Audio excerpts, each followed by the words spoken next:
ഇവിടെ കിടന്ന് തൊണ്ട കയറിയിട്ട് ഒരു കാര്യവുമില്ല. മുഖ്യന്റെ മുമ്പിൽ ചെന്ന് വിളിക്കാം. അങ്ങനെ കേക്കട്ടെ. വിഷമിക്കണ്ടോ വേലായുധ. എന്റെ കൂടെ നിൽക്കുന്ന നിങ്ങളെ രണ്ടുപേരെയും പാർട്ടി സെക്രട്ടറി സ്ഥാനത്ത് നിന്ന് മാറ്റിയിട്ടുണ്ടെങ്കിൽ തിരിച്ച് ജനറൽ സെക്രട്ടറി ആയിട്ട് അവരോധിക്കും ഞാൻ. ഇതൊക്കെ ആ മുഖ്യമന്ത്രി അവരാജന്റെ പണിയാ. ഉടനെ ഒരു തീരുമാനം എടുത്തേ പറ്റൂ. വളരെ ശരിയാണ്. ഇങ്ങനെ പോയാൽ മേനോൻ സാറിനും ദിവാരൻ സാറിനും മന്ത്രി എന്ന പദവി മാത്രമേ കാണൂ. അധികാരം മുഴുവൻ മുഖ്യന്റെ കയ്യിൽ. ഇത് നമ്മുടെ ഗ്രൂപ്പിനെ ഒതുക്കാനുള്ള ശ്രമമാണ്. ഇപ്പം തന്നെ എന്റെ വകുപ്പിൽപ്പെട്ട എല്ലാ കോർപ്പറേഷൻ ചെയർമാൻമാരോട് രാജിവെക്കാൻ പറഞ്ഞിരിക്കുക മുഖ്യമന്ത്രി. പകരം മുഖ്യന് ഓശാന പാടുന്നവനെ കയറ്റിയിരുത്താനായിരിക്കും.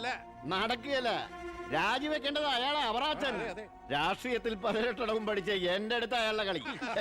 എത്ര ഗ്രൂപ്പ് കളിച്ചും കുതികാൽ വെട്ടിയുവാ മേനോൻ സാർ ഈ നിലയിലെത്തിയത്. അല്ല, ഞാൻ ഉദ്ദേശിച്ചത് എന്നൊക്കെയാ മുഖ്യൻ പറഞ്ഞു വരുത്താൻ ഇടയുണ്ടെന്ന്. ഈ വിധത്തിൽ ഇന്നേ വരെ ഒരു പരീക്ഷ പോലും എഴുതാത്ത ഈ മേനോൻ സാറിന് എന്തൊക്കെ പരീക്ഷണങ്ങളാ നേരിടേണ്ടി വരുന്നു എന്ന് ആലോചിച്ച് നോക്കി. അല്ല, ഞാൻ ഉദ്ദേശിച്ചത് എനിക്കൊന്നേ പറയാനുള്ളൂ, മുഖ്യമന്ത്രി അവരാച്ചൻ രാജിവെക്കണം. പകരം മേനോൻ സാർ മുഖ്യമന്ത്രി ആകണം. ഞാൻ ഉദ്ദേശിച്ച ഞാൻ മുഖ്യമന്ത്രിയായ അന്ന് മുതൽ കേൾക്കുക മുഖ്യമന്ത്രി രാജിവെക്കണമെന്ന്. അതെ, തർക്കമുണ്ട്. മുഖ്യമന്ത്രി രാജിവെക്കണം. എനിക്ക് ഈ കൺവീനർ സ്ഥാനം മടുത്തു. അവനവന്റെ പാർട്ടി ഈ മുറവിളി പ്രതിപക്ഷത്തിന്റെ ഭാഗത്തു നിന്നല്ല. പ്രതിപക്ഷം കാര്യമുള്ള കാര്യത്തിനെ പറയൂ. ബഹുമാനപ്പെട്ട വിദ്യാഭ്യാസ മന്ത്രി ബാലഗംഗാധര മേനോൻ ഈ മന്ത്രിസഭയിൽ അംഗമാണോ അതോ പ്രതിപക്ഷത്തിന്റെ വ്യക്തമാണോ? ആ സംശയം എനിക്കുണ്ട്. ഞാൻ ഈ മന്ത്രിസഭയിൽ അംഗം തന്നെയാണോ? അല്ല, എന്നോടും എന്റെ ഗ്രൂപ്പിനോടുള്ള മുഖ്യന്റെ അവഗണന കണ്ട് ചോദിക്കുന്നത്. എനിക്കൊന്നേ പറയാനുള്ളൂ, മുഖ്യമന്ത്രി രാജിവെക്കണം. ഇയാൾ അവിടെ ഇരിക്കുക. മേനോൻ പറയട്ടെ. എനിക്കൊരു കാര്യം പറയാനുണ്ട്. മുഖ്യമന്ത്രി രാജിവെക്കണമെന്നൊന്നും ഞാൻ പറയുന്നില്ല, പക്ഷെ എന്നെ രാജിവെക്കുമെന്ന് ഞങ്ങൾക്കറിയാം. ഭൂരിപക്ഷത്തിന്റെ അഭിപ്രായം മുഖ്യൻ രാജിവെക്കണമെന്ന് എന്നിട്ട് വേണം മേനോൻ അതിൽ കയറിയിരിക്കാം. അതെ തോമിച്ച, 25 കൊല്ലമായിട്ട് MLA-യും പല വകുപ്പുകൾ കൈകാര്യം ചെയ്തിട്ടുള്ള മന്ത്രിയുമാണ് ഞാൻ. മുഖ്യമന്ത്രിയാവാൻ ഇയാളെക്കാൾ യോഗ്യം ഞാൻ തന്നെ. ആ പൂതി മനസ്സിൽ വെച്ചാൽ മതി. ഇത്രയും അഴിമതി ആരോപണങ്ങൾ ഉണ്ടായിട്ടുള്ള ഒരാളെ മുഖ്യമന്ത്രിയായിട്ട് കേരളത്തിന് വേണ്ട. എന്റെ പേരിൽ ആരോപണങ്ങളേ ഉള്ളൂ. പക്ഷെ മുഖ്യമന്ത്രി അടക്കം പല മന്ത്രിമാരും നടത്തിയ അഴിമതികളുടെ വ്യക്തമായ തെളിവുകൾ എന്റെ കയ്യിലുണ്ട്. നിർത്ത്. നിങ്ങൾ ഇങ്ങനെ പരസ്പരം അങ്ങോട്ടും ഇങ്ങോട്ടും അഴിമതി കേസുകൾ വിളിച്ചു കുവിയാല് അതിന് മുതലെടുക്കുന്നത് ആരാ? പ്രതിപക്ഷം. ഇനി ഒരൊറ്റ തവണ പ്രതിപക്ഷം അധികാരത്തിൽ വന്നാ കേരളം ബംഗാള് പോലെയാവും. താഴെ ഇറക്കാൻ പറ്റിയെന്ന് വരില്ല. അപ്പൊ പിന്നെ കിടന്ന് നിലവിളിച്ചിട്ട് ഒരു കാര്യമില്ല. നമ്മൾ ജനങ്ങളെ നന്നായിട്ട് പറ്റിക്കുന്നവരാ. പരസ്പരം പറ്റിക്കാതിരുന്നാൽ കാലാവധി തീരുന്നത് വരെ നമുക്ക് ഭരിക്കാം. അതുകൊണ്ട് മുഖ്യമന്ത്രിയെ മാറ്റേണ്ട ഒരു കാര്യവും തൽക്കാലം ഇവിടെ ഇല്ല. എന്തൊക്കെ ന്യായം പറഞ്ഞാലും മുഖ്യമന്ത്രി രാജിവെച്ചേ പറ്റൂ.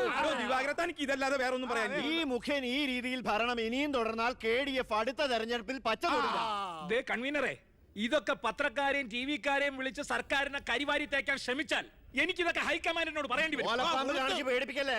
എന്റെ ഗ്രൂപ്പിന്റെ ഹൈക്കമാൻഡ് ഞാൻ തന്നെ.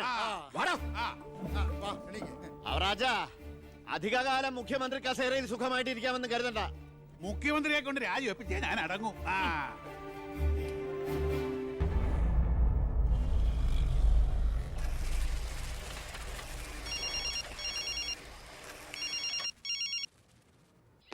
ഫൈനാൻസ് മരുമകൻ IPS.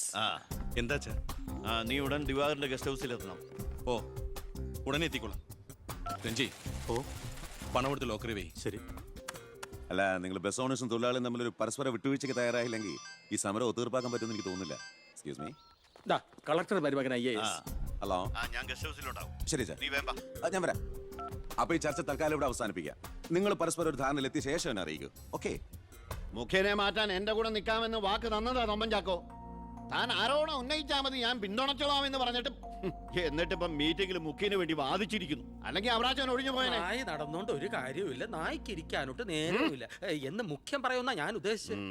മേനോ സാറ് മുഖ്യമന്ത്രിയാവുമെന്ന് ഞാൻ വെറുതെ സ്വപ്നം കണ്ടു. എല്ലാം കൈവിട്ട് പോയില്ലേ? ഇല്ല ജോസ്പേട്ട, കൈവിട്ടു പോയി എന്ന് കരുതിയ പലതും നമ്മൾ വെട്ടിപ്പിടിച്ചെടുത്തിട്ടുണ്ട്. ജോസ്പേട്ടന്റെ സ്വപ്നം ഫലിക്കും. അച്ഛൻ മുഖ്യമന്ത്രിയാകും. അത് മറ്റാരേക്കാളും കൂടുതൽ ആഗ്രഹിക്കുന്നവനാ ഞാൻ. കേട്ടോടാ ദിവാര, അണികൾ ഒരുപാട് പേര് പിന്നിലുണ്ടെങ്കിലും എന്റെ ശക്തി എന്ന് പറയുന്ന ഇവരാ എന്റെ മരുമക്കള്. ഈ IPS-ഉം ഈ IAS-ഉം എന്റെ വാക്കനുസരിച്ച് ഇവര് നിന്നിട്ടുള്ളൂ. ഇവരോട് അഭിപ്രായം ചോദിച്ചിട്ടേ ഞാൻ പ്രവർത്തിച്ചിട്ടുള്ളൂ. അല്ലച്ചാ, ഈ CM രാജിവെക്കാൻ തയ്യാറായില്ലെങ്കിൽ അച്ഛന്റെ ഗ്രൂപ്പിന് പാർട്ടി വിട്ടു പോകുന്നു. ഈ പാർട്ടി വളർത്തുക എന്നൊക്കെ പറഞ്ഞാലുണ്ടല്ലോ, കൂടെ നിൽക്കുന്ന ഒറ്റ ഒരുത്തനെ വിശ്വസിക്കാൻ കൊള്ളില്ല. വളരെ ശരിയാണ്. ഈ നിൽക്കുന്ന ദിവാരൻ സാറ് ഒരു മന്ത്രിസ്ഥാനം കളഞ്ഞിട്ട് വരില്ല. വരുമോ? അല്ല, അത് പിന്നെ അറിയാടോ, മുന്നീന്നും പിന്നീന്നും കുത്ത് പ്രതീക്ഷിച്ചിട്ട് തന്നെ കൂടെ കൊണ്ടു നടക്കുന്നു. ഞാൻ ഒഴിച്ച്. അച്ഛാ, ഒന്നിങ്ങോട്ട്. പാർട്ടി വിടുക എന്നൊക്കെ പറഞ്ഞാൽ മണ്ടത്തരവാ. CM രാജിവെച്ചൊഴിയേണ്ട ഒരു സാഹചര്യം ഇവിടെ ഉണ്ടാക്കിയാൽ നിങ്ങൾ എന്തുണ്ടാക്കിയാലും ശരി മുഖ്യമന്ത്രി രാജിവെക്കണം. എനിക്കതേ പറയാനുള്ളൂ. നീ എന്താ ഉദ്ദേശിക്കുന്നത്? സ്വാശ്രയ കോളേജുകൾക്കെതിരെ വിദ്യാർത്ഥികളുടെ സമരം നടക്കുകയാണല്ലോ. അതെ. മുൻപന്തിയിൽ നിൽക്കുന്നത് മുഖ്യനെ പിന്തുണയ്ക്കുന്ന കേസയാ. അത് വിദ്യാഭ്യാസ മന്ത്രിയായ അച്ഛനെതിരുള്ള മുഖ്യന്റെ കളിയാണ്. ആ സമരം വഷളാക്കണം. അതെന്നെയല്ലടാ ബാധിക്കുക. ഞാനൊന്ന് പറഞ്ഞോട്ടെ. സമരം ചെയ്യുന്ന വിദ്യാർത്ഥികളെ പോലീസുകാരെ കൊണ്ട് നമ്മൾ തല്ലിച്ചതയ്ക്കുന്നു. ആഭ്യന്തരം കൈയടക്കി വെച്ചിരിക്കുന്ന മുഖ്യനെതിരെ വിദ്യാർത്ഥികൾ തിരിയും. കേരളമാകെ ആളിപ്പടരുന്ന വിദ്യാർത്ഥി സമരത്തിന് മുന്നിൽ മുഖ്യൻ മുട്ടുമടക്കും. സാറിന്റെ ബുദ്ധി കൊള്ളാം, പക്ഷെ മുഖ്യൻ പറയുന്നതല്ലേ പോലീസ്. പിന്നെ ഞാൻ പറഞ്ഞാ കേൾക്കുന്ന പോലീസുകാരും ഉണ്ട് ജോസഫേട്ട. ASP അർഷൻ എനിക്ക് വളരെ വേണ്ടപ്പെട്ട ആളാ. ഞാൻ അച്ഛനോട് പറഞ്ഞിട്ടില്ല നമ്മുടെ മീനൂട്ടിക്ക് വേണ്ടി. Hello sir, how are you sir? Yes, കാര്യം മനസ്സിലായി. പക്ഷേ എന്ത് പ്രകോപനം ഉണ്ടായാലും പോലീസ് സംയമനം പാലിക്കണമെന്നാ CMന്റെ ഓർഡർ. എടോ, പോലീസിന് നൊന്താ നിങ്ങൾ കൈയും കെട്ടി നോക്കി നിൽക്കുവോ? അത് പിന്നെ പ്രത്യേകിച്ച് പറയണോ? എങ്കിൽ പോലീസിന് നോവും. പിന്നെന്താ ചെയ്യേണ്ടെന്ന് അറിയാമല്ലോ. ഇതാണ് കുശാഗ്ര ബുദ്ധി.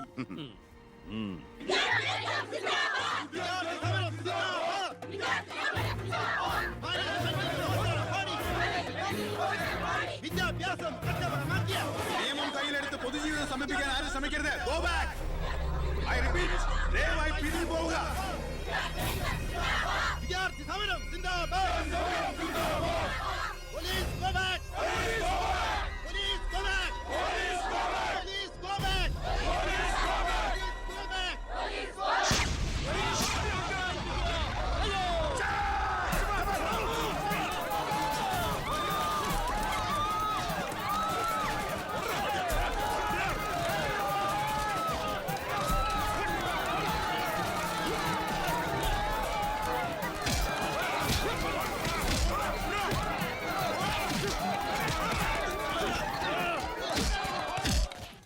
ഹലോ പവിത്ര, എന്തോ പോലീസ് പിള്ളേരെ തല്ലിച്ചതക്കിയത് എന്റെ മകളാ.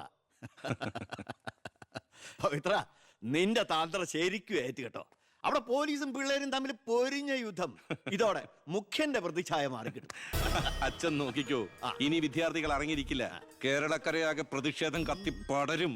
വിദ്യാർത്ഥികളെ തൊട്ടുകളിച്ച മക്കളെ നീക്കൾ സൂക്ഷിച്ചു.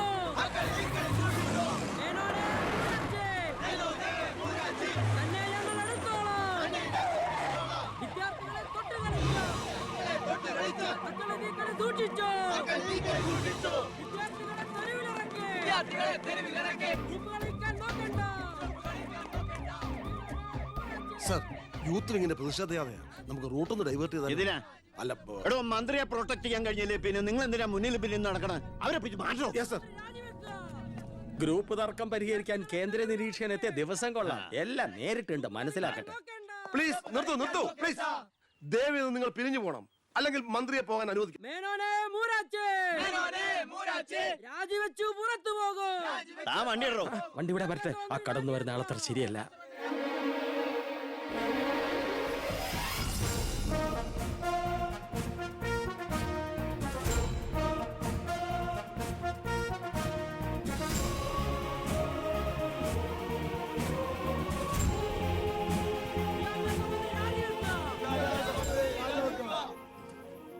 സാർ, അക്രമം അഴിച്ചുവിടാൻ വന്നവരല്ല ഞങ്ങൾ. മന്ത്രിയുമായി ഞങ്ങൾക്കൊന്ന് സംസാരിക്കണം. Hello, control room. CA Vijayan here. വിദ്യാഭ്യാസ മന്ത്രി ആരുടെ നെഞ്ചത്തൊക്കെയാ കയറാൻ പോണത്? നിങ്ങൾ എന്തിനാ എന്റെ വഴി തടയുന്നേ? വിദ്യാർത്ഥികളെ പോലീസ് മൃഗീയമായി മർദ്ദിച്ചു. ബോംബെറിഞ്ഞതിന്റെ പേരിൽ നിരപരാധികളെ പിടിച്ച് അത്തിട്ടിരിക്കുന്നതിന് നിങ്ങൾ ഉത്തരം പറയണം. അതൊക്കെ പോലീസ് വകുപ്പ് കൈകാര്യം ചെയ്യുന്ന മുഖ്യമന്ത്രിയോട് ചോദിക്കണം. അയാൾക്കെതിരെ സമരം ചെയ്യണം. ഓ, അവനെയും കൊണ്ടുവാ. നിങ്ങളുടെ അധികാര മോഹങ്ങൾക്ക് വേണ്ടി പാവം വിദ്യാർത്ഥികളെ കരുവാക്കാൻ നോക്കണ്ട. ബഹുമാനപ്പെട്ട വിദ്യാഭ്യാസ മന്ത്രി ഉദ്ദേശിച്ച പോലെ ഇതിന്റെ പേരിൽ ഒരു വിദ്യാർത്ഥി സംഘടനയും സമരം ചെയ്യില്ല, അക്രമങ്ങൾ അഴിച്ചുവിടില്ല. അവരെല്ലാം തിരിച്ചറിഞ്ഞു കഴിഞ്ഞു. ഇവനാണ് പോലീസിന് നേരെ ബോംബെറിഞ്ഞവൻ, 3rd റേറ്റ് ഗുണ്ട വിക്ടർ സാമുവൽ. മന്ത്രി പറയണം ഇവൻ ഏത് കോളേജിലാണ് പഠിക്കുന്നതെന്ന്. ചക്കിന് വെച്ചത് കൊക്കിന് കൊണ്ടു. സമാധാനപരമായി സമരം നടത്തിയവരുടെ ഇടയിൽ നുഴഞ്ഞു കയറി ബോംബെറിഞ്ഞ് എന്തിനാണെന്ന് ഇവൻ പറയും. ആര് പറഞ്ഞിട്ടാന്ന് ഇവൻ പറയും. കത്തിക്കട കോലം. പെർഫെക്റ്റ് കോലം. വിദ്യാഭ്യാസ മന്ത്രി രാജിവെക്കുക. വിദ്യാഭ്യാസ മന്ത്രി രാജിവെക്കുക.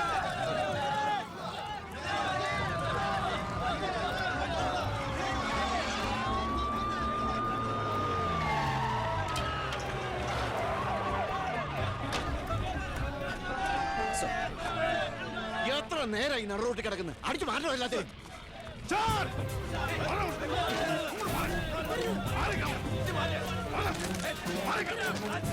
വയലിനായിട്ട് താനും തൂക്കിക്കോളും സാർ വെറുതെ ഒരു ഇഷ്യൂ ഉണ്ടാക്കണം കോലം കത്തോട് രസിക്കുക അടിച്ചു ഓടിക്കൊള്ളാതിനെ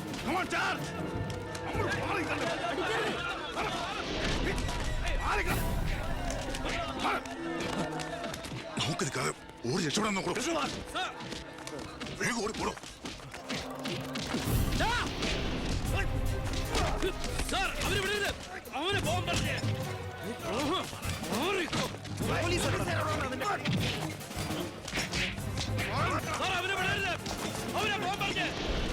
ആ പയ്യൻ കൊള്ളാവല്ലോ അവനെ നാളെ നമ്മുടെ ഇടയിൽ കണ്ടേക്കാം നല്ല ഉശിര് അല്ലേ അത് പിന്നെ കാണാതിരിക്കോ? താൻ അറിയോ അയാളെ? അറിയും. ഞങ്ങൾ തമ്മിലൊരു ചെറിയ ബന്ധമുണ്ട്. എന്തു ബന്ധം? എന്റെ ഒരേ ഒരു മോന. ആറ്റുനോറ്റുണ്ടായ ഒരേ ഒരു ഉണ്ണി. അവന്റെ ചോറ് ഇവിടെയും കൂറ് അവിടെയുമാണ്. അവൻ നിൽക്കുന്നത് മുഖ്യന്റെ ചേരിയില്ല, താമസിക്കുന്ന മേനോൻ സാറിന്റെ വീട്ടിലും. ഇവരുടെ വീടാണ് ഒരു വീട്, കുടുംബം ഒരു കോവിൽ.